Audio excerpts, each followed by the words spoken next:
Formal nang binuksan ang pagdiriwang ng Strawberry Festival sa ginanap na ecumenical service at ribbon cutting na pinangunahan ni Municipal Mayor Romeo K. Salda kasama ang iba pang opisyal at mga residente kahapon, ika-4 ng Marso sa Municipal Park ng La Trinidad, Benguet.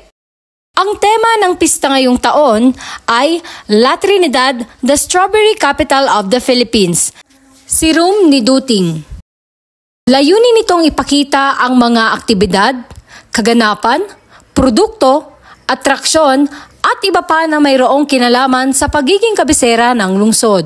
We would like to invite all the public, local and foreign tourists to participate in all the identified program activities of Strawberry Festival 2024. Tampok sa kanilang Strawberry Lane ang iba't ibang klase ng produkto na gawa ng mga lokal na negosyante.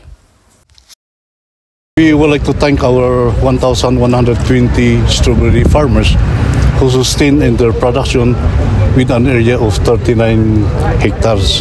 And of course, we would like to thank BSU for maintaining the strawberry farm as yun ang big production natin aside from the outskirts from the different barangays who have helped us on the strawberry production. Matatapos ang pagdiriwang na ito sa ika-26 ng Marso kung saan gaganapin ang closing and awards night ng lungsod.